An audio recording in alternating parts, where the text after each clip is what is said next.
Buonasera a tutti, benvenuti. Memoria e vita. Confesso che ho vissuto è il titolo di questa serata dedicata interamente ad Enzo Lessi, scrittore, regista, poeta, sceneggiatore. Uomo che incarna la cultura in senso lato, cultura come stile di vita. Questa sera Enzo Lessi incontra la giornalista Margherita Trubiano in una conversazione sul filo della memoria.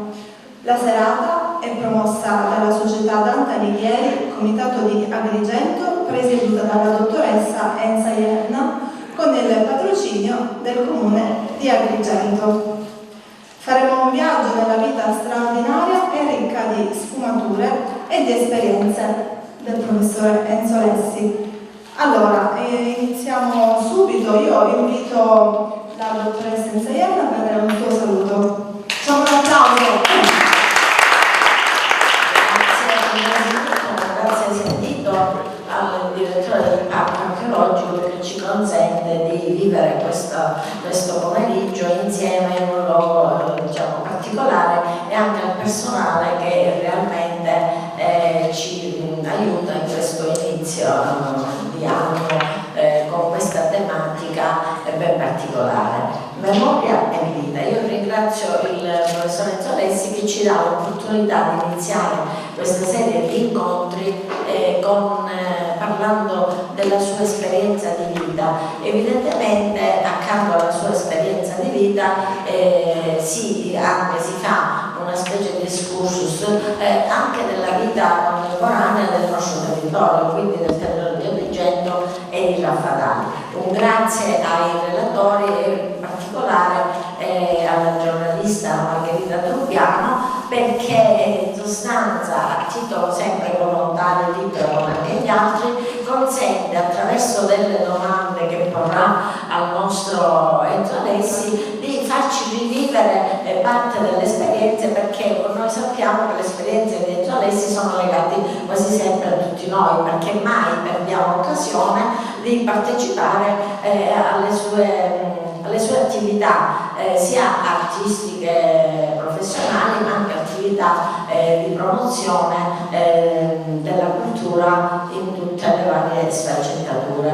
Evidentemente noi avevamo come obiettivo memoria e vita quella di andare a chiedere a personalità, a risorse del nostro territorio, perché è una risorsa enorme del nostro territorio in ambito culturale, un po' come si è arrivati a questa esperienza di vita e come hanno inciso i vari avvenimenti anche nella formazione non solo del nostro carissimo Enzo, ma anche di tutti noi. Io saluto anche e ringrazio la nostra Tonina Rampello, perché diciamo che dietro l'attività anche di Enzo c'è molta influenza del pensiero di Tonina, quindi un grazie anche a Tonina, un grazie a tutti voi che oggi siete presenti. Grazie. Grazie dottoressa Ierna. Io mi associo ai suoi saluti alla professoressa Tonina Rampello, perché veramente è una donna straordinaria che lavora dietro le quinte, non la vediamo mai, però è sempre attiva in ambito culturale e lavora in sinergia con il marito, che poi è il professor Enzo Lessi, quindi la abbracciamo forte. E continuiamo. Abbiamo detto che il professore insomma è così un artista dalle mille sfaccettature, anche un poeta, quindi vogliamo sentire qualche poesia. E qui alla mia sinistra c'è la giovane Cristina Cuffaro che declamerà qualche poesia tratta da Poesie Corsare. Facciamo un applauso a Cristina.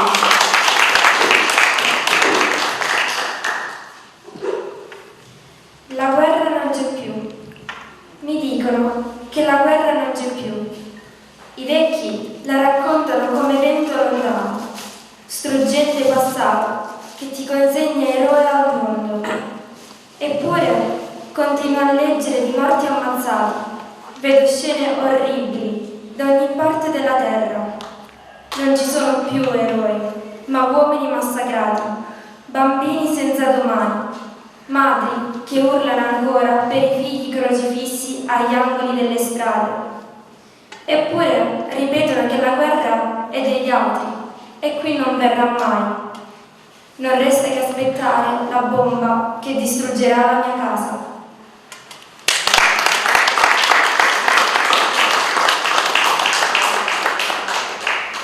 Poesia corsara.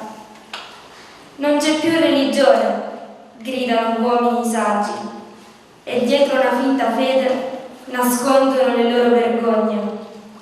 Chiedono giustizia per gli altri, uomini scalti, e per sé la tengono lontana. Reclamano diritti, uomini vili, e lo fanno con voce anonima. Getto nella mischia questa poesia corsara, versi sparsi nel vento, bandiere senza colori e senza padroni, e non aspetto che scherno e solitudine.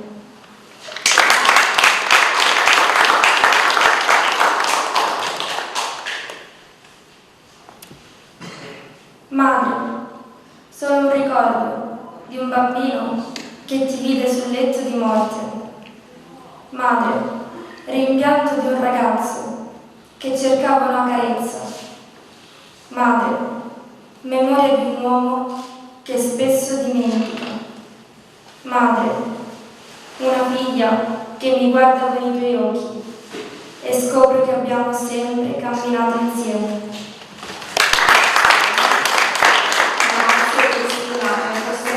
Ci permette un po' di entrare nella poesia impegnata ed intensa di Enzo Lessi. Adesso però vorrei dare la parola, lo spazio a questo artista straordinario che è Maurilio Lala, che insomma ci darà un po' di energia con la celebre mazurka variata. Un applauso a Maurizio Lala.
Grazie intanto alla Dante Alighieri che mi ha dato l'opportunità di condurre questa intervista con Enzo Alessi, persona che conosco da sempre, che stimo profondamente e che oggi ha per tutti noi una vita da raccontare, una bellissima vita, perché io cercherò di interpretare un po' nel corso di questa intervista quelle che sono le domande che ciascuno di voi vorrebbe fare a Enzo Alessi. Ma questa non è una usuale intervista, è molto diversa perché in genere noi siamo abituati ad intervistare uno scrittore o un attore o, che so io, comunque una personalità che si esprime in un campo.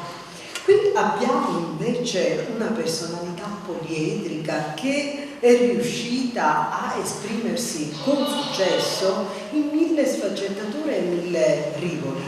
Parliamo di una persona che io l'ho scritto perché poi tento di dimenticare qualcosa, visto che Enzo Alessi è proprio tanto. Uno scrittore, un attore, un regista sceneggiatore, un conduttore televisivo, un poeta, un educatore di intere generazioni, un collaboratore di giornali, un direttore artistico, insomma un personaggio veramente difficile per me da intervistare, perché per quanto io possa sforzarmi di tirare fuori il più possibile, rimarrà sempre qualcosa che non sono riuscita ad affrontare. Quindi io inizio subito queste mie domande ad Enzo Alessi chiedendogli se per un attimo Enzo Alessi, maestro, si gira e guarda al suo trascorso, alla sua vita,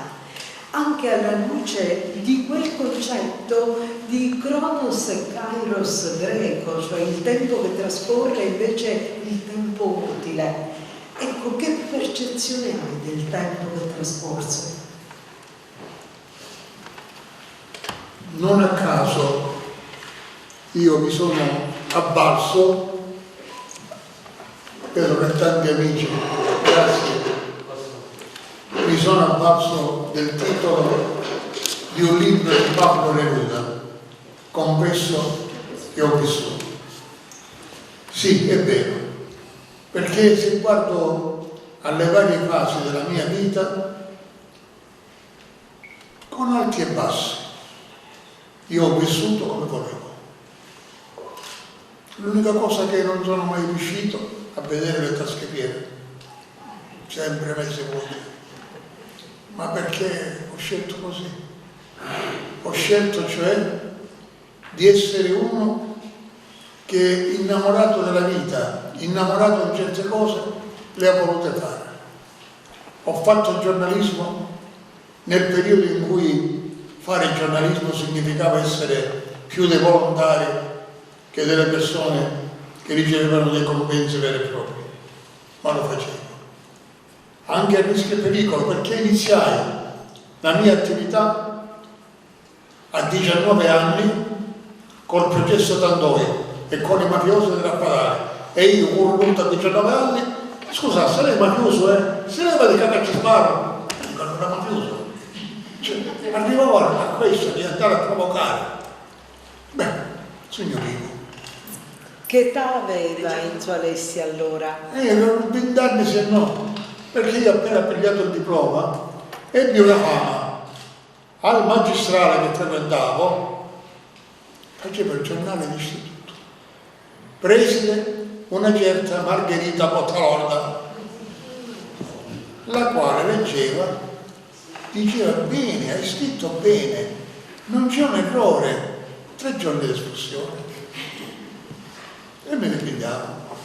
Dopodiché all'altro mese, l'anno giornale, finché si arrivò agli esami di Stato e mi disse tale, se devo presentare un 6 condotta, finisce la giornata, se no non sei salvo. E così ho dovuto, ma si sente ad Agrigento. E così Domenico Zaccaria, a proposito di questi giorni, la Sicilia ha ricordato io sono stato collaboratore alla Sicilia dal 1962 con la cronaca nera e giudiziaria.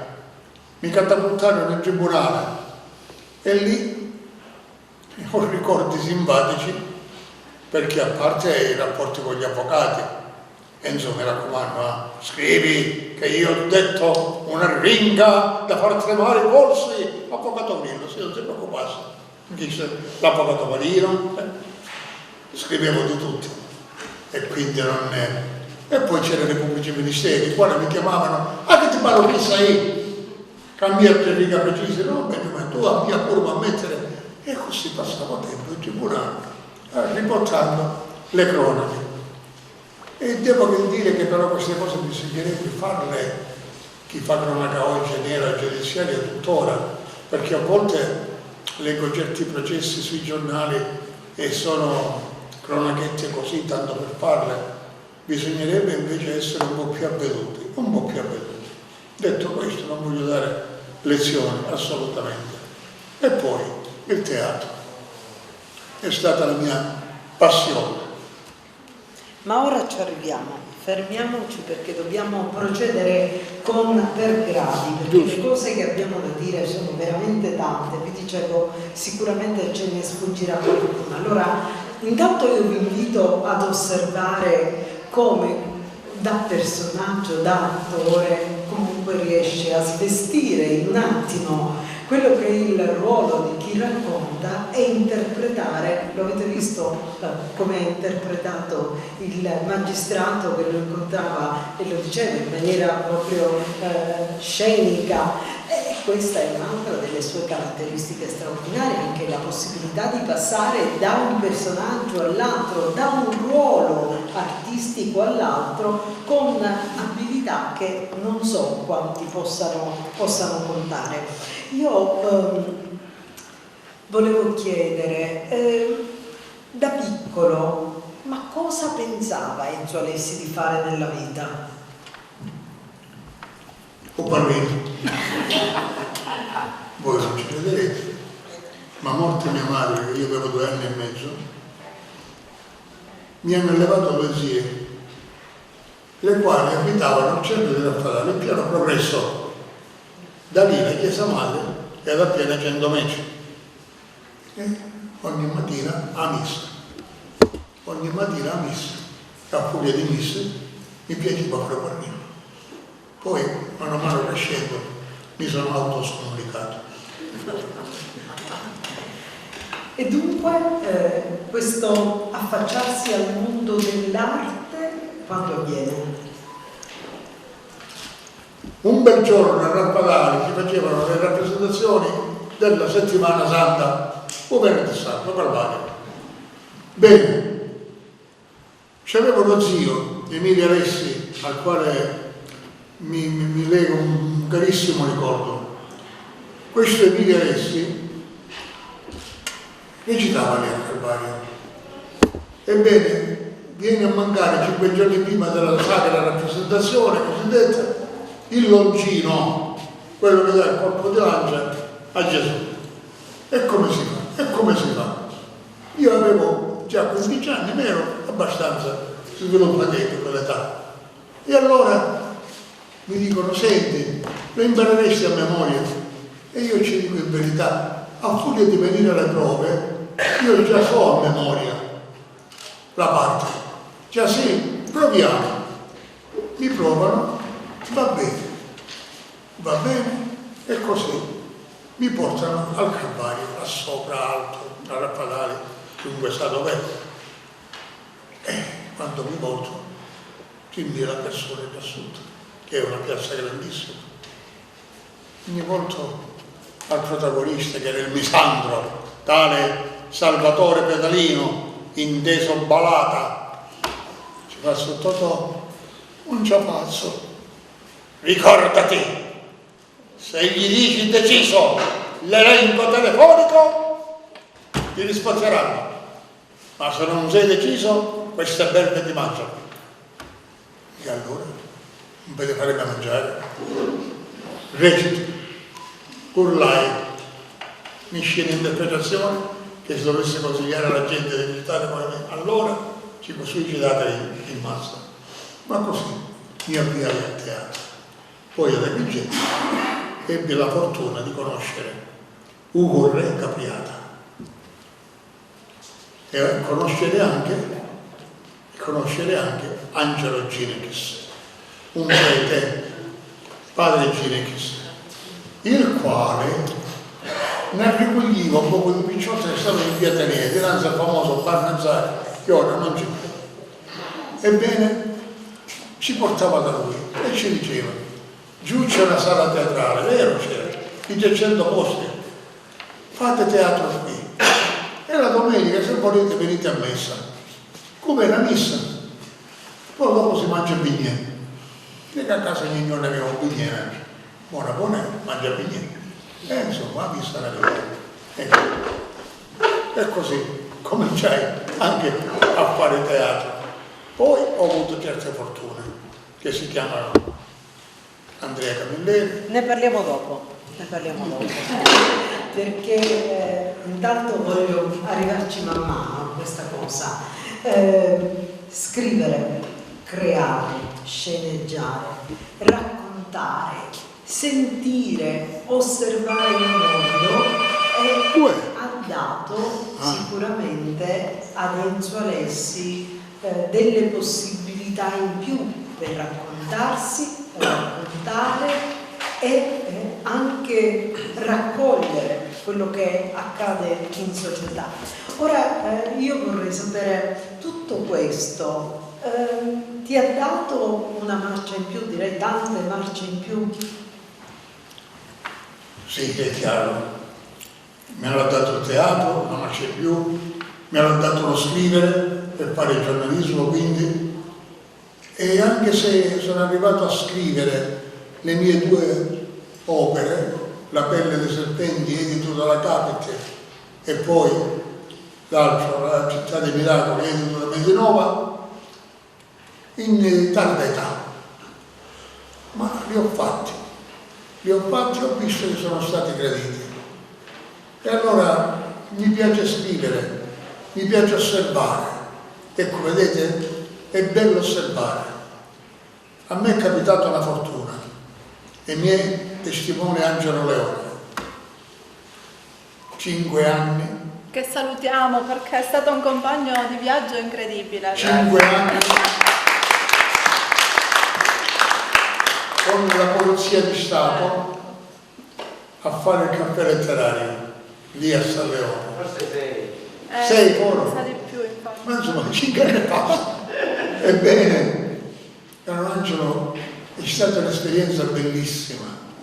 Mi consentiva di presentare autori, ma nello stesso tempo di vivere là dentro col gioco della battuta pure, col gioco di stare assieme.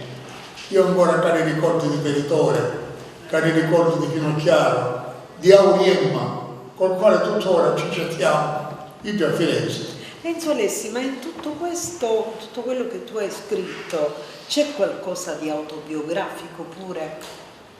Autobiografico un po' c'è nella città dei miracoli, un po' c'è, ma non è granché, è poco. Ma nella pelle dei serpenti, per esempio, ci sono dei passaggi legati al mio mondo, quello dei Raffadali, delle lotte contadine, della persona di un partigiano quale è stato Salvatore Di Benedetto e della moglie Vittoria Giundi, una donna straordinaria. E quindi tutto questo mi ha consentito anche di avere delle care amicizie, se mi permetto, come Andrea, ma oggi Andrea, il direttore dell'Accademia d'Arte Drammatica, Ruggero Jacobi, lo dico al mio caro Totò, c'era, perché Ruggero Jacobi era una mente, una grande mente. Tutti si inchinavano a lui. Purtroppo è morto abbastanza giovane, a 60 anni. E questo dà la misura che queste frequentazioni, queste amicizie mi hanno consentito di formarmi. di avere in Andrea un maestro, un vero maestro. E il teatro si fa a livello amatoriale, lo fanno in tanti, ma da lui ha preso anche certe regole, per cui se io vincevo quei festival amatoriali nazionali, li vincevo perché avevo appreso. Da soli non si fa niente. Enzo Lessi, sicuramente molte delle tue energie sono state concentrate sì sulla promozione di scrittori, ma anche in quello che è stato visibile, il tuo rapporto, per esempio con Alessio Di Giovanni, al quale hai dedicato un premio, e poi nel tuo ricorrente comunque rimembrare Pirandello, Camilleri, Sciascia. Ecco, io ti chiedo quanto hanno inciso nella tua formazione queste persone? Sciascia nella riflessione e nell'ironia e nell'impegno civile. Camilleri nella praticità delle cose, ma anche, non sottovalutiamo Andrea nel pensiero, perché era un ottimo e grande pensatore. Poi certamente altri che io ho avuto modo di incontrare e di frequentare. Ho avuto tanta fortuna in questo senso, la frequentazione di tanti intellettuali. Vedete, se io oggi cerco sempre di valorizzare al massimo dei giovani anche con una certa età, ma dinanzi a me, piccolini, di una certa capacità intellettuale, è perché sono dell'idea che sarei un grande egoista se io pensassi solo a me stesso. Ed ecco a volte il mio scontro polemico con certi anche cari amici, pensiamo a noi, non ce la faccio. Io sono felice se Gero Galvano porta avanti ora, dopo che io non posso farlo più, le rappresentazioni della Settimana Santa alla Padana. Io sono felice se ci sono giovani che fanno attività culturali, teatrali, sono felice di presentare autori, perché ci sono gli altri, ci sono gli altri.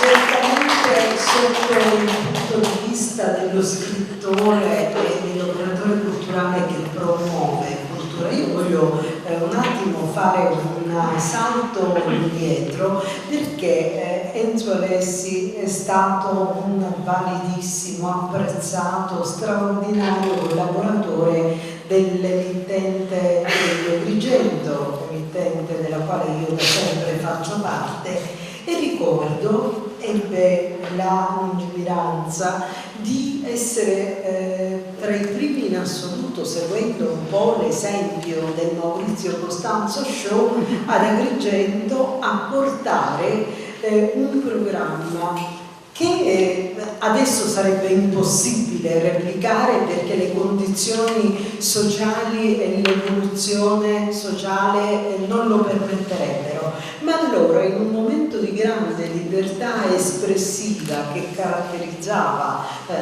qualunque organo di informazione, una politica che accettava anche la satira, la critica, il confronto, attivò a lui condusse per lungo tempo un programma che si intitolava, non a caso, Il dito nell'occhio, dove veramente con una grande maestria e una grande abilità che anche in quel campo mostrò, riuscì a mettere il dito nell'occhio a tutta una serie di situazioni politiche e amministrative che chiaramente lui dal suo punto di vista andava a scorgere e metteva in evidenza. Enzo, il ricordo del dito nell'occhio, perché credo che sia veramente una delle cose più belle della televisione agrigentina.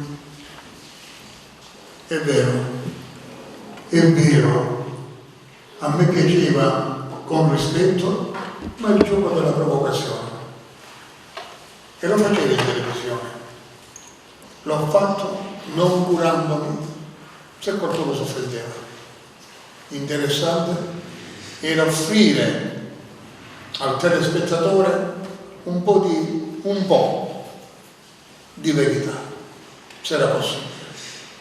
E devo dire che in questo i proprietari di TVA rischiarono molto. Quando militavo con Senesio, a Vecchio Sarpone, Il vecchio Fracchi, arrivavamo alle brutte.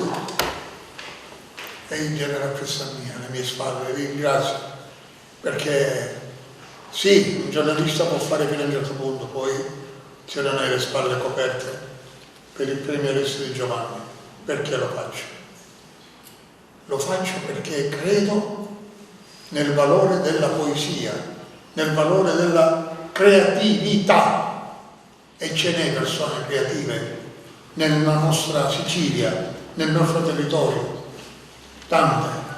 L'unica cosa che ho è che mi fa entrare in conflitto a volte con qualcuno che magari stasera non c'è. Sono rigoroso, sono pietoso. Le scelte vanno fatte non per amicizia, non per fratellanza. Vale, vale, non vale, non vale. Bisogna farle queste scelte e avere il coraggio.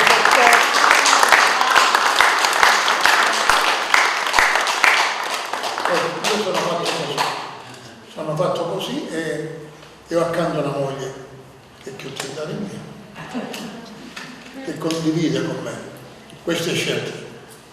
A volte si parla, ma che ci possa fare? Chi ha intelligenza però mi è stato vicino e mi è vicino.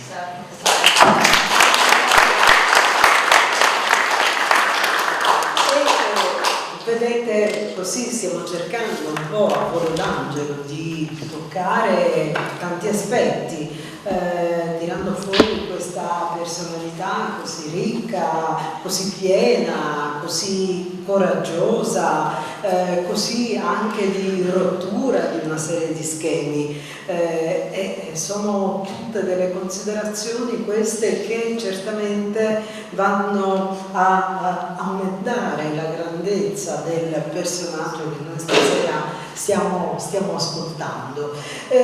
Un'altra delle sue intuizioni geniali, e parliamo di tempi andati e in cui è stato uno dei primi in assoluto, fu quella di portare il suo teatro, la sua compagnia teatrale in giro per l'Europa, per l'Italia e in particolare per l'Europa, proprio metterla a contatto con gli emigrati italiani, coloro che avevano dovuto lasciare la nostra terra e che poi ritrovavano le sue rappresentazioni adesso in Germania, in Austria, insomma lui ha girato veramente tanto.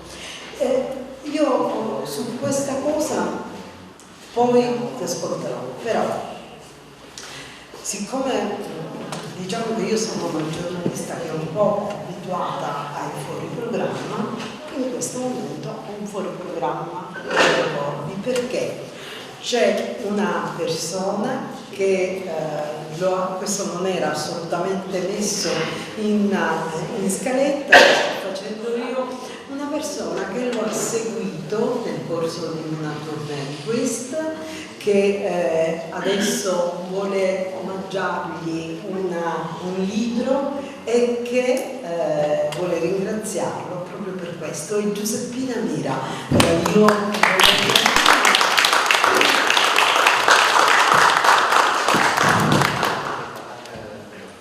Vieni Giuseppina.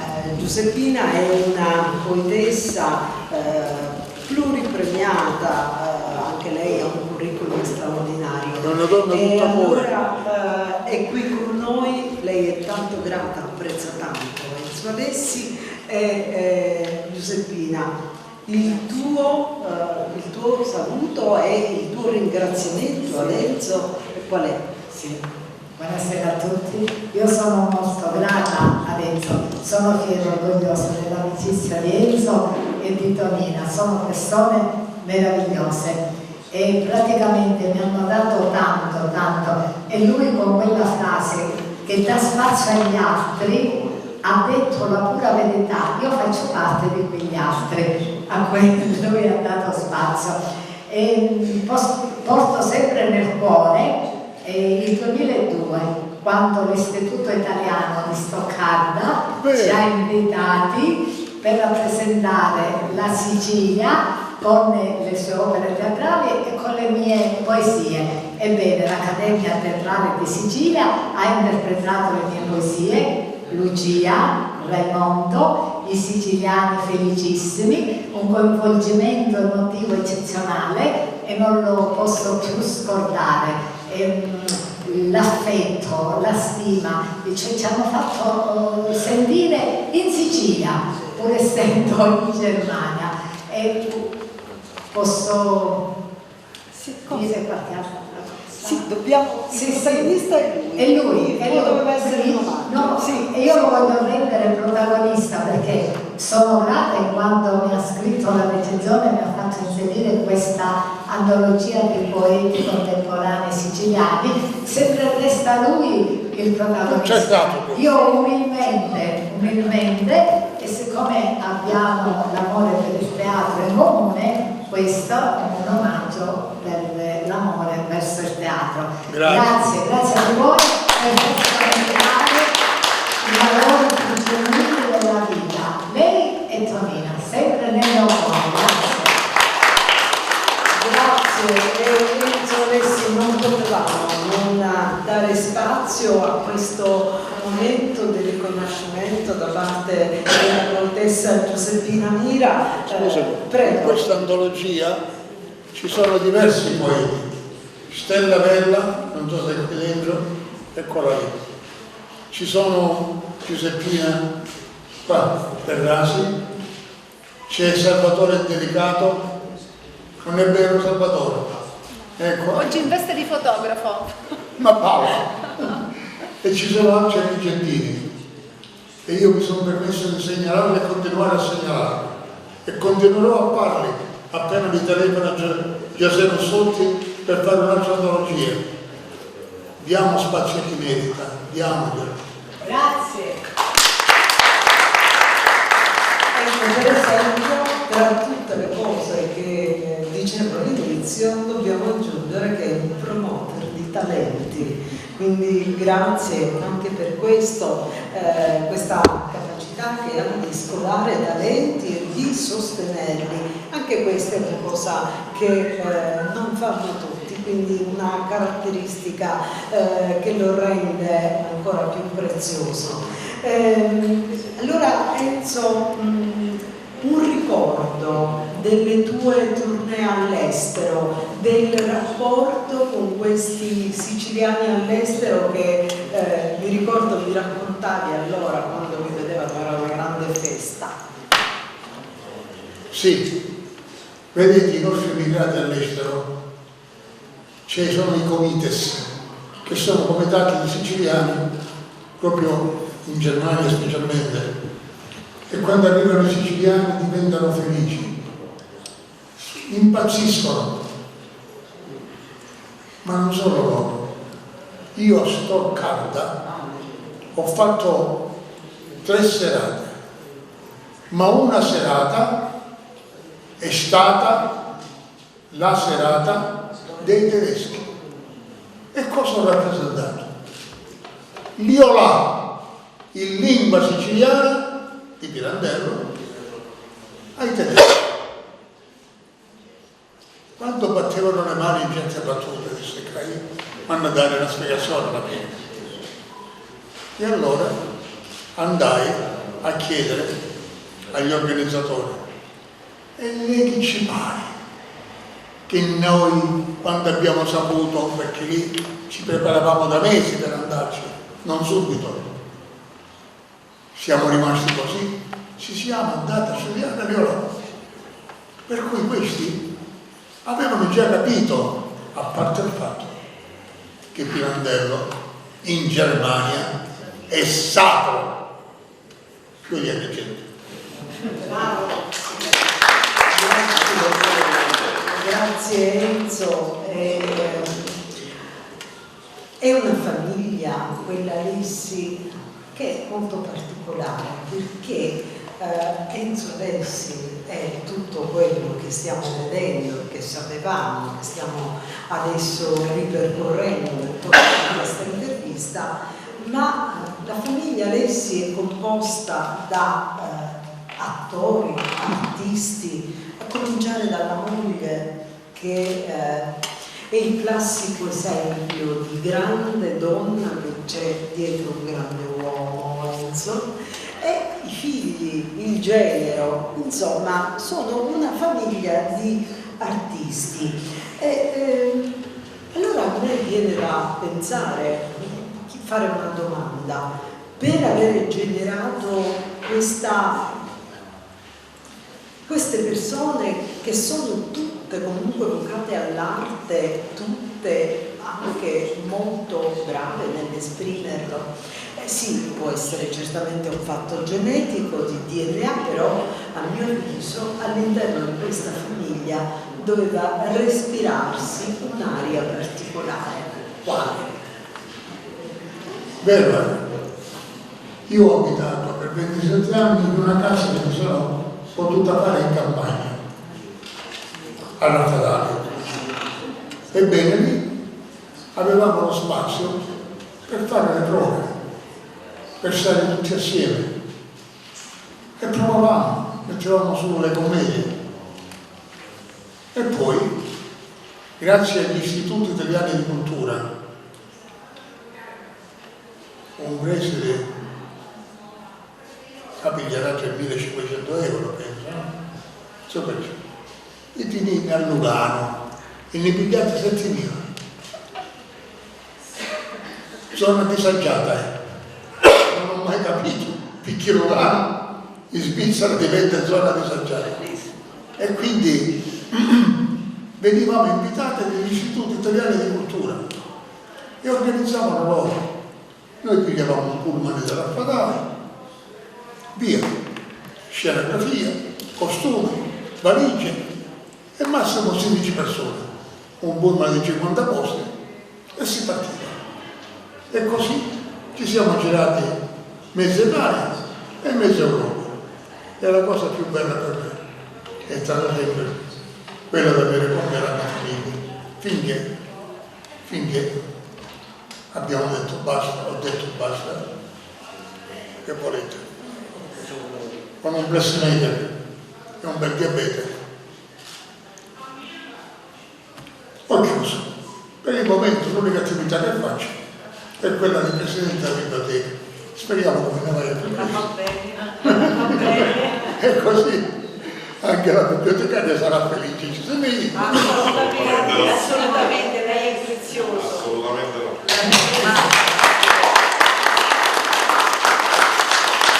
Vedete, io condannio, nel senso che non posso dire la bibliotecaria semplice così. No, chi è l'artista? Quello lavora la ceramica che fa cose da pazzi. E la gente lo dice, ma da dove è venuto questo? Devo dire, gli uso. La biblioteca. Ora, questo mi fa veramente piacere poter dire che attorno a me spesso vedo gente che crea, creativa, di valore, e persone che grazie alla loro umanità e alla loro bontà ci stanno vicini, pur se ormai noi barcolliamo.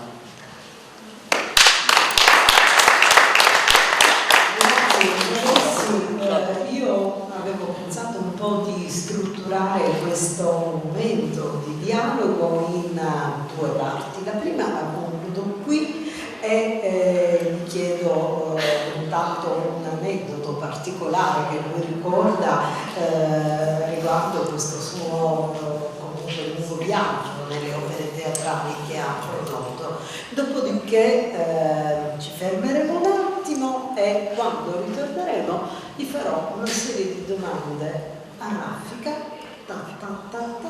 in maniera tale da concludere per qualcosa che posso avere dimenticato. Io credo in questa prima parte di avere tirato fuori almeno ciò che ciascuno di noi voleva sentire e in ogni caso abbiamo una seconda parte ancora. E io vorrei, se possibile, ascoltare un po' i nostri artisti presenti, tra cui Maurizio Lara, che è qui a livello musicale. Ma posso dirvi una cosa, Vicenza, ti ricordi Maurizio? Sicuro. Tanti anni fa, Ciaula scopre la luna. Sì, mi Io ricordo. facevo il regista, lui l'attore, fa Ciaula. Quando finisce di fare Ciaula abbiamo interrotto lo spettacolo. La gente all'impiedi non voleva sedersi e batteva le mani.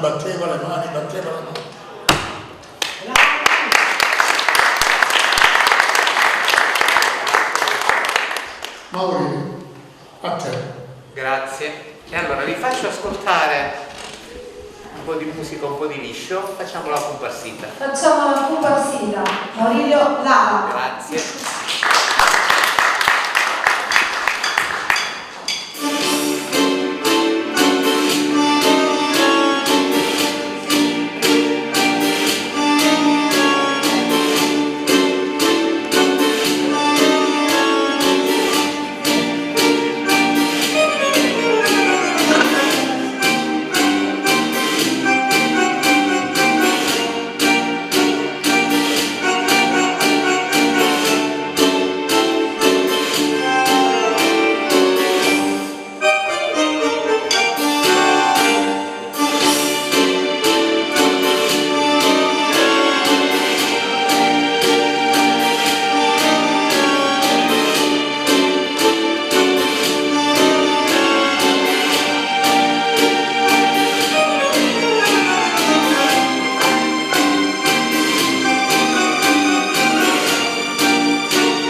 proprio nel cuore dell'anima dell'artista, quindi la sentiremo dalla voce bravissima, fantastica, di un attore come Gero Galvano.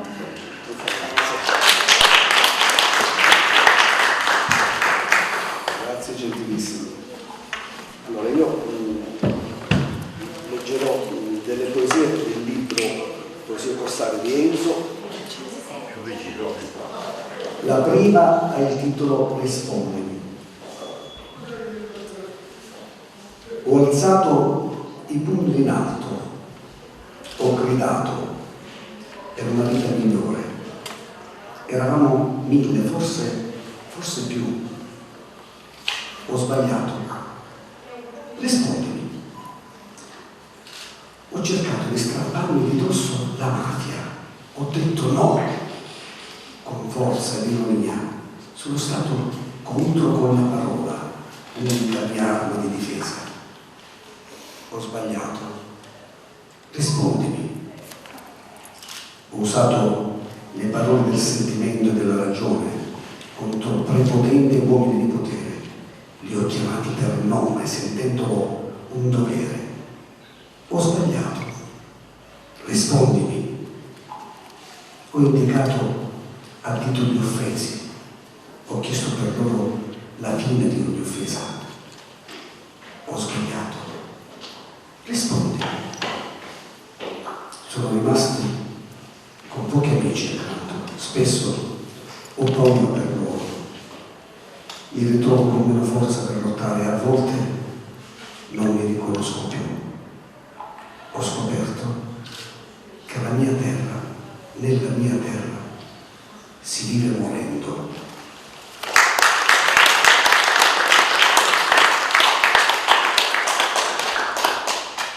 Uomini.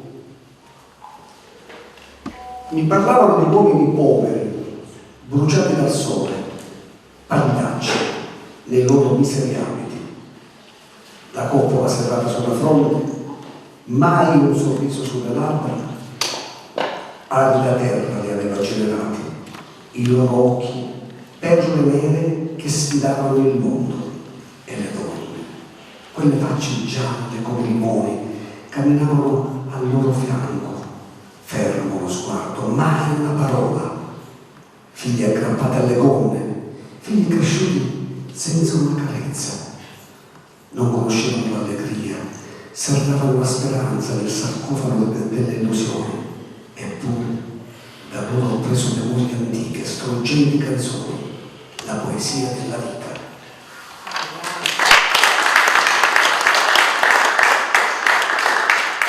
Io solitario al caos. Le tue radici sono mani intrecciate che affondano nella terra, che precipita nel mare africano. Hai sfidato la salsedine che ti violenta da secoli, cantando col vento del caos. Da qui un uomo prese la via per ritornare un giorno deluso e stanco.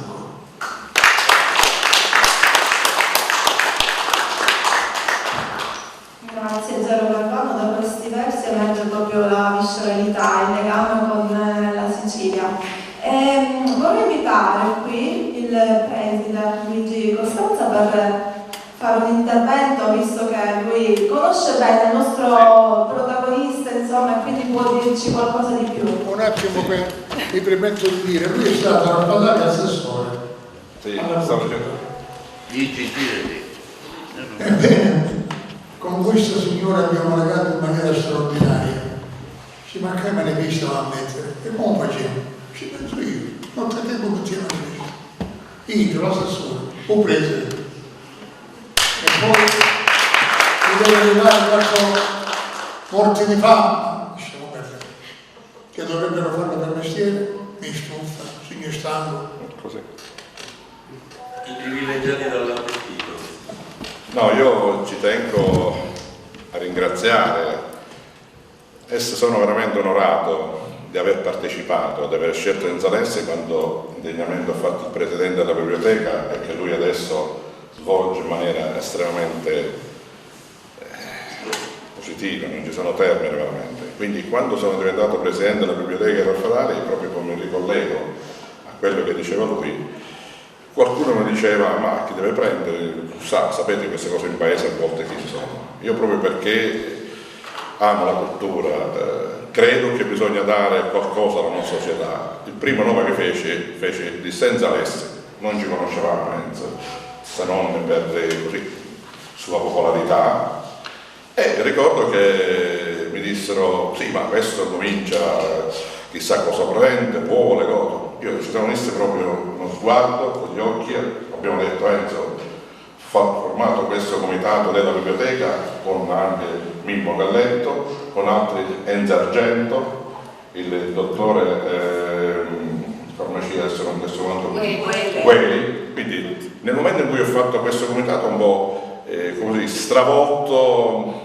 la prassi comune, perché a volte fare presidente della biblioteca in un paese diventa un momento così politico, ma io l'ho fatto non per politica, l'ho fatto per dare qualcosa da fare. E Enzo mi è stato dato dimostrazione della grandissima collaborazione che mi ha dato e tutto quello che abbiamo fatto, e lo posso dire, io ho messo i manifesti, ma lui ha messo la sua professionalità, la sua capacità, e senza soldi, lo voglio dire perché in un momento come particolare come questo abbiamo fatto tantissime cose, io ho cercato di dare il mio meglio e dico sono felice, onorato di aver collaborato con lui, e sono felice e onorato che adesso sta coinvolgendo un altro giovane della mia famiglia, nonché mio figlio, perché mi dice sempre Enzo Alessi, lo chiamo, lo fa, quindi sono veramente felice quando si dice che mi ricollega alle sue parole, la Sicilia ha tanto, Agrigento ha tanto, dobbiamo tutti quanti per la parte che ci compete dare qualcosa per risollevare sempre più questa bella città, la più bella città dei mortali. Quindi grazie Enzo, ci tenevo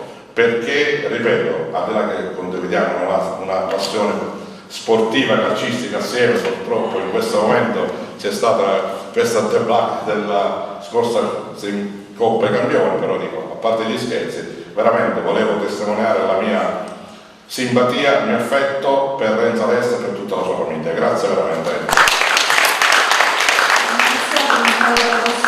Adesso, come preannunciato da Margherita Di Chiano, abbiamo un'altra parte di intervista raffica, quindi siamo molto curiosi.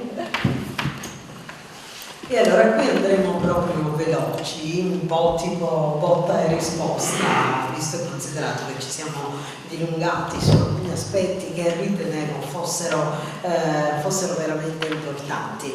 Allora, Enzo Alessi, intanto hai portato il teatro in TV e hai fatto una trasmissione che è stata la prima, anche in quel caso, Porte Aperte. Cosa ricordi del teatro in TV e di Porte Aperte? Il teatro in TV l'ho voluto proprio come un fatto didattico degli atti unici di Pirandello, e li abbiamo realizzati a TVA. Quanti sacrifici hanno fatto i tecnici, specialmente perché io ero più seggio nel dire quella dura che facciamo, però l'abbiamo fatto. È stato... Chi parla? E niente, il bello della diretta è il bastone. Il bastone è dato. Ebbene, è stata un'esperienza molto bella. Porte Aperte, un'altra esperienza che mi ha consentito di dare voce e parola a chi spesso voce e parola non ha. Enzo, cosa significa scrivere e creare? Innanzitutto mettere a nudo se stessi, e poi significa anche dialogare con gli altri. Quando io sento dire certure, io faccio questo solo per me stesso, non siamo egoisti, lo si fa anche per comunicare, perché la cultura è partecipazione. I tuoi più grandi successi? Non chiamiamoli grandi successi, ma indubbiamente c'è una commedia alla quale sono molto legato, perché mi ha consentito di partecipare a 18 festival nazionali del teatro amatoriale, e non qui sotto, ma da Viterbo in su, e ne ho vinti 12, col berretto sonoro di Luigi Pirandello. aveva accanto un gruppo straordinario, perché da soli non si fa niente. Che hai scritto e che senti più tuo? Tutti e due sono figli miei, ci vuole altro. Tutti e due sento delle cose là dentro e le comunico. Certo, il gioco delle novelle mi è riuscito particolarmente nella città dei miracoli, ma anche La pelle dei serpenti per me è un grosso mezzo di comunicazione del mio pensiero. In questa tua ricca e lunga carriera non sono mancati il cinema e anche gli sceneggiati televisivi. Ecco, velocemente raccontaci di questa tua esperienza. È stato bello lavorare con i Fratelli Italiani nella Giara, con Franco Franchi e Ciccio Garcia. Io recitai la mia scena con Ciccio, che faceva l'orologio, io l'avvocato. Ma oltre italiani, il giudice ragazzino, western di Cose Nostre, è un ricordo struggente di Domenico Modugno, che girammo assieme molte scene a comitini. La sceneggiatura era di Angela Milleri, la regia di Pino Passalacqua, ma veniva tutto da un testo di Leonardo Sciascia del libro Il mare colore del vino, e poi alcuni sceneggiati che realizzai per Rai 3, grazie anche all'impegno dalla buonanima di Franco Catalano e del gruppo popolare cavarese con Antonio Santoro. Enzo Alessi, la Settimana Santa è un appuntamento importante che anche quest'anno si presenta a Raffadali. Come l'hai vissuta nel tempo e adesso? Nel tempo l'ho vissuta intensamente, per anni l'ho fatta, sono felice che non sia morta e che quest'anno, ma già dall'anno scorso, la continua Gelo Galvano e un gruppo di validissimi interpreti che continuano in questa tradizione sentita dalla mia gente.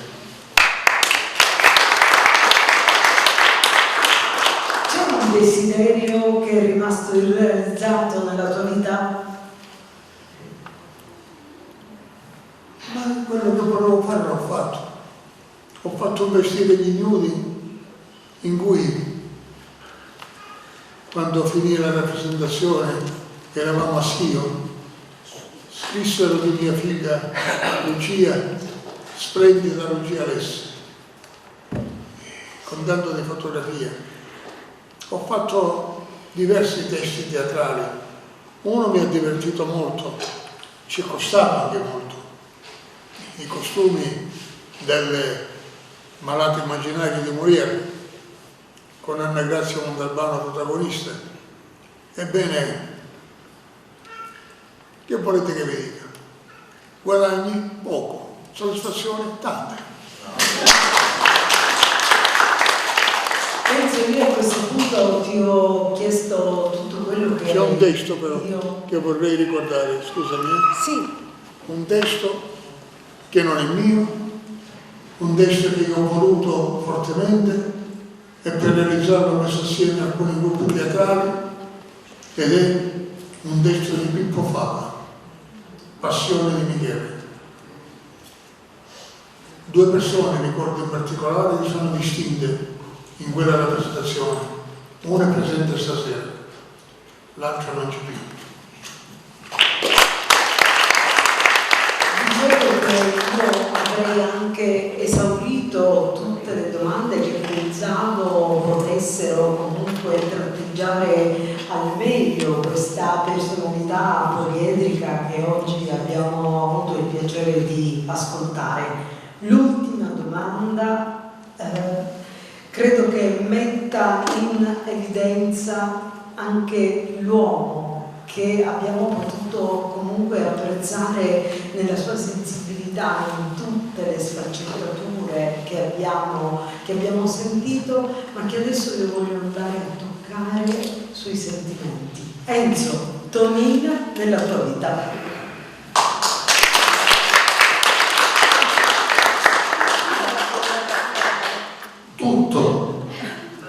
tutto. Molte cose le ho fatto perché lei mi è stata una complice esemplare.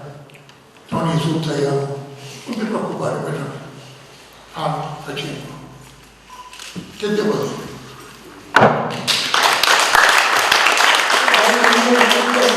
Questo mio intervento do la parola a tutti gli altri, però voglio dire a Renzo grazie per la genialità che hai elargito alla società in questo tuo percorso di intellettuale e di artista che ci ha certamente permesso di essere migliorati e di crescere. Grazie.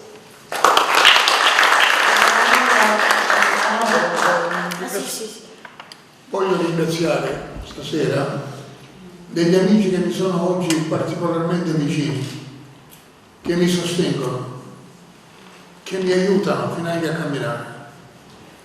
Voglio ringraziare Pierlucio Sicurello.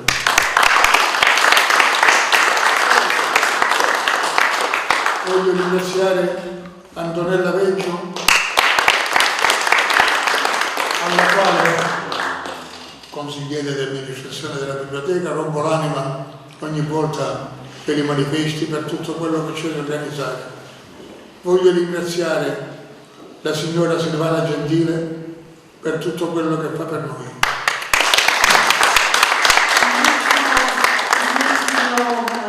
Annuncio, voglio fare tutto quello che avete visto questa sera svilupparsi nel corso di questo evento è stato ripreso dalle telecamere di Televideo Agrigento, che lo trasmetterà prossimamente sul canale 268 delle Smart TV e poi anche sul sito internet www.televideoagrigento.tv.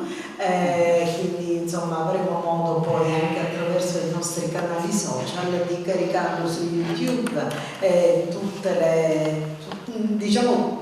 le espressioni di internet che utilizziamo, proprio perché ciascuno di voi possa vederlo e se vuole girarlo anche agli amici. Grazie Margherita, non abbiamo finito, abbiamo altri 2 interventi e poi chiuderemo con altri 2 interventi artistici meravigliosi. Volevo ringraziarti per aver fatto emergere da tutti i colori, tutte le sfumature della vita fantastica del professor Enzalessi, fatta di cultura, arte, incontri, giornalismo, ma soprattutto per l'ultima domanda che è sull'amore. Quindi è uscito questo rosso, io mi sono emozionata, forse sarò un'inguaribile romantica, però ho avuto quella pelle d'oca proprio, quindi grazie perché insomma questa domanda significa tanto per il professore e allora, Piero, volevi fare un piccolo intervento? Sì. Allora, 2 cose devo dire brevemente. La prima, quando Enzo ha detto che è stato per 27 anni in campagna dove ci dovevamo approvare, non è proprio vero, non provavamo solamente, ma poi eravamo tutte là, 30 persone, a mangiare, a cenare assieme a loro, era poi una grande famiglia, io sono cresciuto con loro in questo. Un'altra cosa che voglio dire per agganciarmi al discorso che faceva la Margherita, per quanto riguarda i ricordi. Bene, io a parte che sono molto fortunato perché devo dire grazie a molte persone, parte di queste persone sono Enzo Alessi e Tonina. La prima testimonianza ricordo per quanto riguarda quello che è successo nella vita mia e di altri ragazzi giovanissimi allora, quando Enzo Alessi assieme a un'altra persona illuminata, il compianto professore Mirko Cuffaro, che hanno avuto l'intuizione di creare allora, parlo di quando io ero bambinetto, il teatro stabile dei ragazzi. È stata veramente una fucina incredibile di arte, di cultura, e ci ha allontanato dalle tentazioni che comunque allora ce n'erano e ce ne sono tante tuttora, per farci innamorare del teatro, e tuttora siamo rimasti così innamorati del teatro. Grazie Enzo ancora per tutto quello che hai fatto.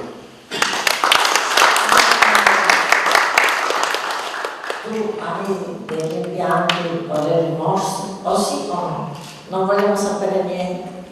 Rimpianti no, qualche rimorso forse. C'era l'ingegnere Barone, mi sembra che voleva dire Poi, qualcosa, lo mettiamo qua, gli facciamo anche un applauso perché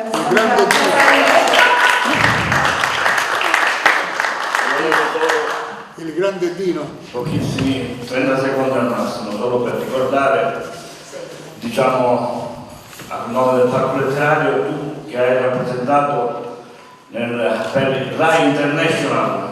Ricordi, anche a casa tua, nel tuo archivio, forse nella biblioteca, avete la videocassetta VHS, perché il Parco Letterario, nella sua fase iniziale, come tutte le cose che si producono, poi si devono promuovere, giusto? Cosa che purtroppo qui, ecco il discorso che lui dice, bisogna che lui è stato nella vita sempre un bucolo, purtroppo qui non lo capiscono in questa nostra città queste cose, si capisce solo altre cose. Non vado oltre. E quindi abbiamo iniziato e dovevamo promuovere le iniziative del Parco Letterario.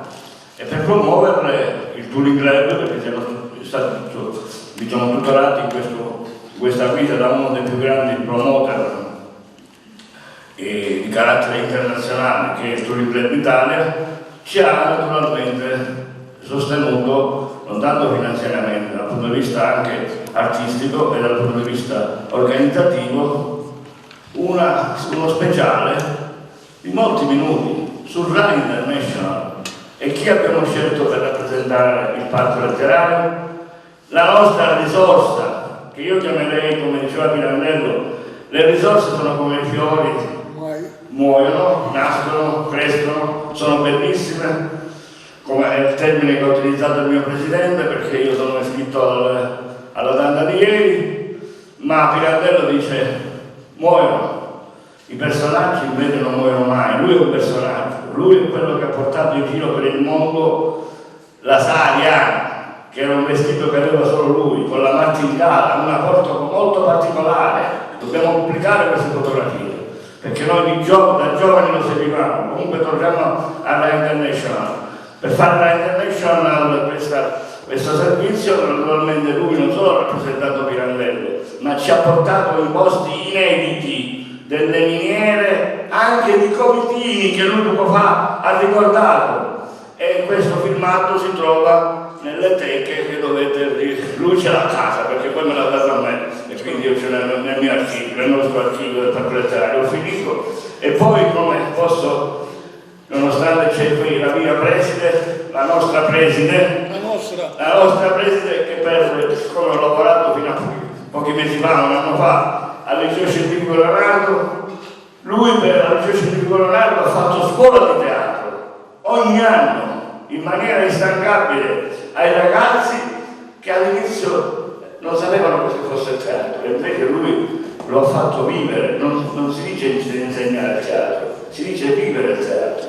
E il teatro è una delle grandi ideazioni, invenzioni, creazioni della cultura greca, che è la nostra madre, e lui si è inserito bene e ha rappresentato, e quindi una grande lode, e finisco, saluto a tutti e soprattutto mi congratulo per questo incontro. Grazie Enzo, grazie. Noi vi ricordiamo sempre.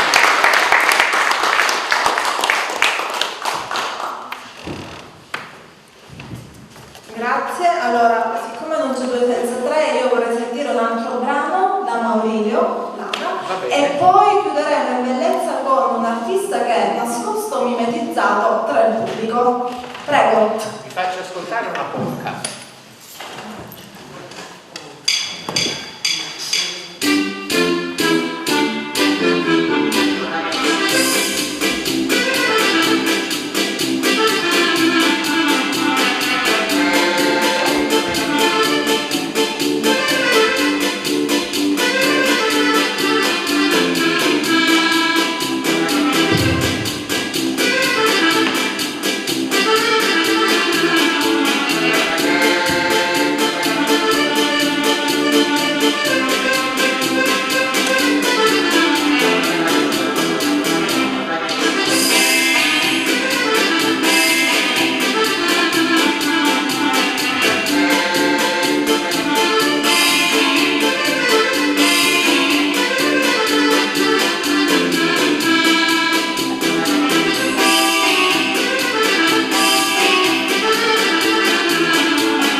io lo chiamo estemporaneo, che non si prepara niente prima di andare in un evento, così a sentimento lui prende e si esibisce. È un artista eclettico, un artista fuori dagli schemi, Salvatore Nocera Grasso.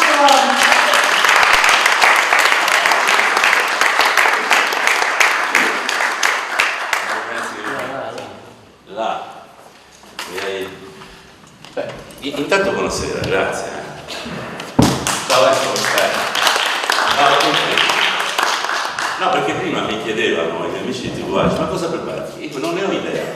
Forse si saranno infastiditi, perché come non ne ho idea? Per sapere quello che non lo faccio, non lo so veramente. Ieri dicevamo in un incontro bellissimo, abbiamo fatto un evento con Carola De Paoli all'Impero Clero, in cui nasce l'idea del fatto che l'incontro è un qualche cosa che diventa bello e importante quando dall'incontro emerge qualcosa, non che c'è un pregiudizio, un qualche cosa che tu già sai che doveva succedere.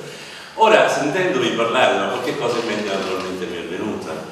Insomma, questa citazione che ha fatto Enzo, io sono arrivato ad Agrigento nell'87, 1987, tra l'altro ho avuto esperienze importanti professionali a Milano, a Pavia, come musicista, un po' come teatro, anche se del teatro sinceramente allora me ne fregava di meno della musica. Avevo fatto degli stage con un piccolo teatro, non quello di Agrigento, soltanto per dire, e però sono arrivato ad Agrigento e ho incontrato tra gli altri il piccolo teatro agrigentino Enzo Alessi. Enzo Alessi la prima cosa che fece, mi disse una cosa, adesso non mi ricordo la parola precisamente, beh, non vorrei recitare con me, non so di chi. Sì, va bene. Poi insomma, quando mi ha visto, mi ha così sondato, ho capito chi ero, abbiamo fatto Passione di Michele, che per me è un ricordo commovente perché tra l'altro mi permette oggi di ricordare, oggi che è la giornata delle vittime innocenti della mafia, oggi, proprio oggi, vabbè, se ne parla oggi per già domani sarà un evento, come dire, da oggi a domani, e questa cosa qua mi permette intanto di prendere spunto da Pippo Fava, da questo splendido testo che Enzo Alessi ha ridotto appunto da Palma Wolfsburg di Pippo Fava in Passione di Michele, in cui io avevo questo ruolo che mi era stato assegnato, un ruolo che io ho personalizzato completamente, togliendomi dagli schemi appunto, pigliavo una chitarra, cantavo una canzuna in siciliano di Pietro Coralletti, che era un poeta falegname ignaro, a sua volta deportato dall'Istria, pensate un po', oggi si parlava di emigrazione di Germania, deportato dall'Istria con la moglie a Naro, dove faceva il falegname, dove ha portato una cultura meravigliosa. E mi ricordo che mi sfruttava la nostra amica romana, come si chiamava, quella che faceva la lingua di genere muscoli, hai l'Alzheimer, la Bigai. Esattamente. Ci scriviamo ogni giorno. Sì. Maria Luisa Bigai. Ah, questa crapuzza, che io cantavo una canzone, la faceva più o meno così. Vi dico soltanto il testo. E mungi, la povera crapuzza, finisce i capellatti di una sanno, di tanto in tanto qualche dufaluzzi, qualche feliggio d'erba e poco fieno, senza mai un berione di caniglia, qualche volta ci manca provata, che latte va a cucchiare, me, con la luce, chiuno lo può fare, ci tocca di seguire da rovina, e lo padrone diranno, perennemente, mungi, e tira sanno. Bravo. con la PS che aveva preparato Enzo, anzi è stato talmente, anche devo dire come regista, non è mai stato invadente, ha detto bene, adesso ancora di più capisco il valore, no? Di persone che apparentemente, lui è un guitto nel senso più bello del termine, e come tutti i guitti è generoso e condivide quel poco che ha. Per quello i guitti, dico tra virgolette, perché adesso ci sono i guitti, c'è chi pinterra te, e i grandi artisti di teatro che si copiano, no? Nei grandi luoghi, nei grandi tempi, no? del teatro. Perché io qua o là si pagano, però non hanno nessun tipo di rapporto reale con le persone, non guardano negli occhi le persone, non hanno questa necessità di porsi al teatro e alla cultura come dono. Scusa se io mi permetto di dire questa cosa, tu mi hai suscitato questa parola del dono, il dono in quanto dono di se stesso, no? Io faccio parte di questa comunità, quindi do a questa comunità quello che so fare, quello che sono. Qualcuno può pensare che sono presuntuoso, arrogante, spocchioso e aristocratico, non me ne frega niente, ma il mio compito è dare. E quella volta lì, dentro quella canzone, tra l'altro aggiungo, andiamo avanti in questa piccola escursione che poi ti riguarda tutta quanta questa cosa, ho messo, appunto perché si parlava di passione di Michele, passione, quindi ho ricordato anche il Venerdì Santo che ci accomunava e ci accomuna tuttora, siamo quasi nella settimana santa, si può dire, e misi dentro questa canzone un pezzettino di Maria Passa. Ricordate questo testo bellissimo, ubiquitario, che però ogni paese, ogni zona modula a modo suo, chissà, a Naro si modulava così: Maria passati, una strada nuova, la porta d'un Ferraro aperta era. Invece a San Angelo Bussaro, mi ricordo: o caro mascio chi faciti a stura, chi sta un'ora di stare in bottiglia, faccio una lancia e pungenti chiova, serve un vivo figlio di Maria, eccetera. Ed era questa cosa bella che facevamo, io facevo una specie di rock blues siciliano, perché avevo fatto musica seria io a Pavia, mica così, mica io bastiavo e facevo. E però a poi mi ha fatto pensare ancora una volta questa cosa che lui andava in giro in Germania, eccetera. Anch'io sono stato, forse nello stesso periodo in cui stava lui a Pavia, io partivo in Germania, io partivo da Pavia, io partivo dalla Padale. Una volta veramente, io facevo il medico qua nell'88, non mi ricordo, in un centro di fisioterapia. Mi chiamavano, mi disse: pronto? Dico: pronto, dica. Che parla? Il dottore non c'era. Tutto a posto, e così sembra. Ma quando aprite? Sempre aperti siamo. Ma posso venire il pomeriggio? Un pomeriggio d'ufficio? Dico: no, ma lei di dov'è? Dove nasce? No, questa scienza, diciamo così. E però nella Fadali, che è stato sempre un centro più importante, quindi andavo a trovare Enzo Alessi e gli raccontavo, non so se lo ricorda, che io avevo partecipato a un sacco di festival teatrali, jazz e di musica popolare in Germania, tra cui uno importante, quello di Bochum, vicino a Münster, vicino a Wuppertal. Sono stato a polemizzare con De Simone a Wuppertal perché il diceva che aveva scoperto le villanelle e io invece avevo scoperto che lui le villanelle le aveva lette nella raccolta di Padre Favara, che è una cosa di Favara, no? E lui le spacciava per sue, no? Però dico, un geniale falsario, devo dire, no? Sapete che quella della Gatta Cenerentola, noi si che un po' veri, ma quello là, e ci divertivamo. E io raccontavo esattamente lo stesso aneddoto che ha raccontato lui quando presentavano me nel mio gruppo. Un discutiva senso: ma perché a te applaudono come se fosse tutto domino e Dio e a Nange no? Io non avevo capito il meccanismo, io sentivo, cioè, per dire, e adesso signore e signori, vi presento un musicista che viene dalla terra di Pirandello. Salvatore non c'era, allora questa cosa di non c'era, poi ho preso il nome di mia madre perché mi piace molto questa cosa. E allora io sentiva quando presentava la mia cosa, e oggi da fare il Gerlando mi sono fare il piffero, c'era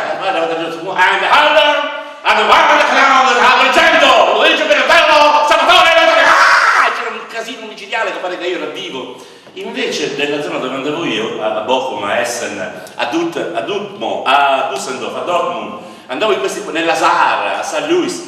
Pirandello è un dio cioè tu quando dici Pirandello tutti si calano e dicono questo è il più grande di tutti, cioè in Germania, cosa che noi ancora non sappiamo fare, nemmeno un piccolo festival siamo riusciti a portare avanti, Pirandelliano, e a dare valore a questa capitale della cultura, Agrigentina, che Pirandello, Mangusalmo non ne miso, gli agrigentini non sanno nemmeno dove è messo Pirandello, no? Ed è una cosa che a me mi fa specie, perché noi siamo veramente, possediamo una cultura, un bagaglio, come disse tu, il suo bagagliaio culturale è molto vasto, ci metto io terre, cose, che sai, vasi di fiori, no? Ed è questa una cosa che mi fa un po' arrabbiare. Io non sapevo nemmeno cosa fare, perché in realtà volevo soltanto... Tra l'altro un'altra cosa, ieri parlavamo appunto del riconoscere il talento o i talenti, fermo restando che chi ha talento, il talento è sempre per gli altri, non è mai per noi stessi, no? Sei d'accordo? Spero. E tra l'altro Passione di Michele è stato un successo per me, meraviglioso anche da un punto di vista emotivo, perché tutte le volte piangevo. E l'abbiamo fatto non so quante volte, dovunque, nei teatri, nelle sale dei consigli comunali, non mi dico, in molti luoghi che apparentemente non c'entravano nulla con il teatro, ma che diventavano teatro perché si parlava di impegno civile. Riconoscere il talento. E lui gestiva anche, devo dire, io sono sempre stato restio a partecipare ai premi eccetera, però ogni tanto Interesse mi chiamava, c'è bello, mi ha dato un premio. Mi ha dato il premio Alessio Di Giovanni. Te lo meritavi, te lo meritavi. Vabbè, mi ha dato il premio Palcoscenico, un sacco di premi che io ancora era un po' di premi che sono quelli che aveva il titolo, no? Cioè, che era una cosa bontà tua, e ti devo dire, ti farò una prece al momento opportuno. No, sto scherzando. E comunque sia anche la televisione, io ho avuto modo, diciamo, io penso di essere stato uno degli ospiti più assidui negli anni fino agli 80, anni 90 di TVA, di Porte Aperte, di un sacco di cose. Parlavamo di tutto, avevamo questa cosa di parlare di teatro, di musica, di letteratura, di medicina, di handicap, anche accogliermi, per esempio, quando io facevo le cose teatrali che con i portatori di handicap di Casa della Speranza, i viaggi della memoria, avevo questa possibilità di parlare in prima persona di argomenti che allora erano abbastanza tabù, no? Ancora negli anni, a fine anni 80, lui ha citato Don Ginex, no? Ginex, che è stato uno dei fondatori insieme al professore Reale e a Vittoria Grenci, no? di Casa della Speranza, che io ho avuto modo di frequentare in veste molto più, come dire, complessa, perché sono stato medico, formatore, artista e presidente di Casa della Speranza. Io ho preso il posto di Don Angelo Ginex di Vincenzo Reale, e volevo finire con questo intervento, con questa cosa scema, molto scema, che mi riguarda infatti, per dire quanto a volte anche la marginalità, anche grazie a certe piccole cose che poi diventano veramente grandi, ha spazio di voce e di parola nei luoghi in cui invece prevale la centralità. Dicevamo ieri che non ci si può incontrare se uno non incontra il proprio limite, se uno non si avvicina al proprio margine, cioè è nel margine che noi incontriamo l'altro, perché siamo vicini. Se io sto nel mio centro e l'altro sta nel suo centro, stiamo lontani, e la centralità in questo senso è più che egoismo, è proprio sterilità mentale, culturale, economica, politica. È accentrare significa impedire di crescere. E una volta, quindi nell'87, la prima volta l'avevo io ad Agrigento, l'ho raccontata qua, una volta mi venne in testa questo motivo, lo racconterò lui perché forse l'abbiamo raccontato, no, forse sicuramente l'abbiamo raccontata a Porta Aperta con dei ragazzi portatori di handicap di Casa della Speranza, diciamo una trentina d'anni fa, 35 anni fa, qualcosa del genere. Io facevo un medico, insomma, nell'87, ma facevo anche appunto l'autore più o meno pseudo Pirandelliano, allora io una delle peggiori pagine lei si proprio raccontando le ragazze. Grazie. Lei si riferisce se parla dell'handicappeso. E allora io arrivavo a fare tutto, senti, noi siamo a Casa della Speranza, perché non vieni a fare teatro con noi? Tu sei medico, di Carlo, va bene, ce l'hai, allora Carusi, facciamo teatro, quindi però devi dire questo, devi fare quello, devi preparare un minuto, 2 minuti, scordate, parla da capo, quindi un giorno, 2 giorni, una settimana. Io gli dicevo una cosa e li si ascoltavano, io mi frustravo, dicevo una cosa, io come grande attore pirandelliano, io medico, il mio linguaggio, ma come? Questi ragazzi dimenticano tutto. Un mese dopo ero depresso. La sera dico no, domani gelaio, io dico un gelaio più. Mi sto fare, io posso fumare un kiss, la mattina mi presentavo, avevo già l'animo in pace, cioè già non me ne fregava più niente, quindi per me erano lontani, basta. Un cancello era stranamente chiuso, quindi ho bussato e venne Giovanni Virgilio, lo posso dire che è un mio amico, adesso ha più di 60 anni, un ragazzo da buona mi passe, un telefono nell'occhio, senza sapere né leggere né scrivere, invece di dirci Giovanni mi apri, mi venne di parlare con lui, ma per magico, non lo disse di spunto, lo disse proprio perché mi venne questa cosa empatica, ci disse ciao Giovanni, come ti? Il nome italiano mi disse a che babbo? Penso, il linguaggio, io già capivo che per protestare veramente il medico, da cui poi nacque l'idea del medico artista, libro pubblicato con il nostro Antonio Liotta, io dovevo rinunciare al mio linguaggio spocchioso, al mio linguaggio aristocratico, parlare il linguaggio degli altri. Cioè io per entrare in contatto con le persone veramente in maniera relazionale, il teatro tra l'altro permette esattamente questa magia, perché recitando parti tu hai il coraggio di dire cose che nel tuo essere persona normale non hai mai il coraggio di dire. Esperimenti emozioni che nelle condizioni normali non hai il coraggio di sperimentare, nemmeno la possibilità di sperimentare. E cambiando il linguaggio ho capito cosa significava per me essere medico. E ogni volta che io arrivavo, ci stai poi 15 anni tra l'altro, quindi me ne vai via la mattina e venivo un mezzo dopo 15 anni. Allora ogni mattina, ciao, come che babbo? Ciao, come sei babbo? Dopo 6 mesi, ciao, come sei? Poteva mi dire, perché parla così? Senza la maglia. Ne sta morendo. L'ultimo. No, io. Finivo. Ok. Salve. Le istituzioni. Poi diventavo presidente della Casa della Strada dopo molti anni. Adriana chiama a Giovanni e disse: Giovanni, che è 3 anni, signora. Lo sa che ha fatto a diventare presidente? Allora Giovanni tale a mia, tale a Adriana, tale a mia, tale a Adriana e ci disse: oh, sto babbo. Grazie. Grazie mille, siamo veramente nella fase conclusiva. Ringrazio subito Salvatore Nocera Bracco, Giorgio Galvano, Cristina Buffaro, Emilio Lara, ringrazio la dottoressa Tupiano, la dottoressa Ierna, la Dante Alighieri, la TVA appunto che ci ha preso questa sera, l'emittente televisiva che tra l'altro so è diventata anche nazionale. Grazie ad Enzo Alessi.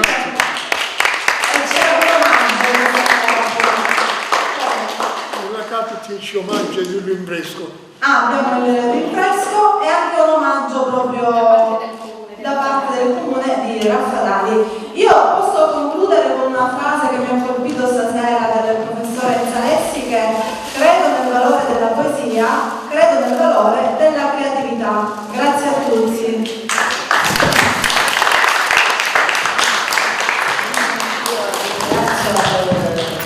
In particolare il TVA, perché a titolo gratuito sta fornendo un servizio particolare, un servizio interessante e che io potrei dare poi alla nipote come ricordo di questa splendida serata. Grazie al TVA e ora diamo la parola alle 2 rappresentanti del comune di Raffadali che stanno consegnando un omaggio. Volevamo semplicemente omaggiare il professor Alessi, nonché il presidente della nostra biblioteca, con un'opera della nostra bibliotecaria che era la prima autrice dell'opera. L'omaggio è da parte del sindaco e di tutta l'amministrazione.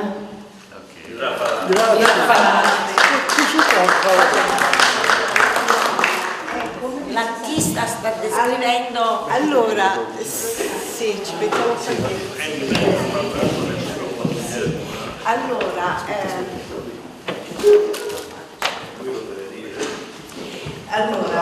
da quando conosco il professore Alessi, nonché il mio presidente della biblioteca comunale di Raffadali, ho conosciuto anche la sua famiglia e da sempre lui ha messo sempre in evidenza la sua famiglia, l'importanza dei suoi figli, di sua moglie, che comunque ha sempre collaborato ed è, cioè, come dicevate poco fa, tutto quello che fa lui sa di Tonina, per cui mi sono sentita ispirata proprio come motivo un qualcosa che rappresentasse la famiglia, per questo ho fatto questo.